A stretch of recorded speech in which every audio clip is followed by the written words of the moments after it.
95% से ज़्यादा स्टूडेंट जो केमिस्ट्री में स्ट्रगल करते हैं उनमें एक चीज़ कॉमन होती है, उनके बेसिक्स स्ट्रांग नहीं होते। इस वीडियो सीरीज़ में हम केमिस्ट्री के बेसिक्स को ऐसे समझेंगे कि भूलना इम्पॉसिबल हो जाएगा।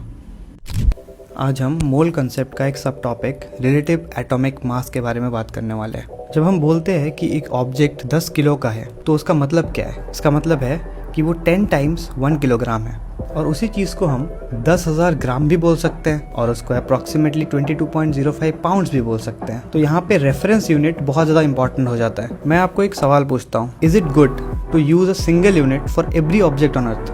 No, it is not good to use a single unit to measure mass of an ant and an elephant.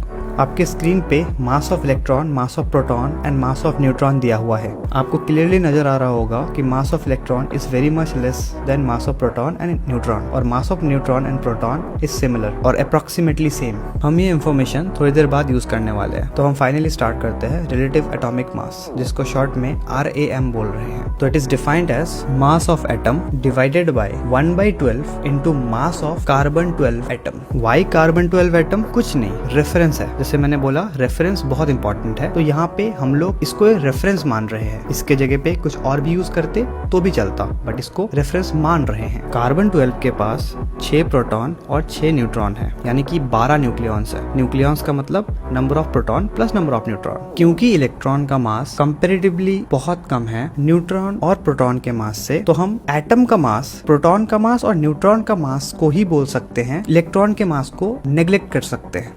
तो मास ऑफ एटम के जगह पे total nucleons multiplied by mass of 1 nucleon लिख दिया, और 1/12 into 12 which is number of nucleons जो C12 atom में है into mass of 1 nucleon of C12। देखो, मास ऑफ 1 न्यूक्लियॉन हर एटम के लिए सेम है। प्रोटॉन और न्यूट्रॉन का मास एटम के हिसाब से चेंज नहीं होता, वो हमेशा सेम रहता है। तो अगर हम कैंसिल आउट कर दे तो हमें मिलता है relative atomic mass equal to number of total nucleons. अब आपके स्क्रीन के ऊपर कुछ एग्जाम्पल्स है रिलेटिव एटॉमिक मास के। अब हम बात करने वाले हैं एटॉमिक मास यूनिट के बारे में। It is defined as 1/12 into mass of 1 C12 atom.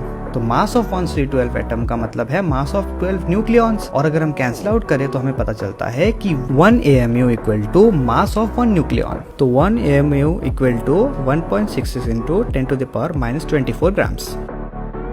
तो अब हम एटॉमिक मास के बारे में बात करते हैं। तो atomic mass is defined as mass of total nucleons present in that atom, मतलब total nucleons multiplied by mass of 1 nucleon. तो मैं बोल सकता हूँ कि atomic mass equal to relative atomic mass multiplied by 1U या फिर 1 AMU। और हाँ, रिलेटिव एटॉमिक मास का यूनिट नहीं होता, लेकिन एटॉमिक मास का होता है। क्या होता है? AMU या फिर U।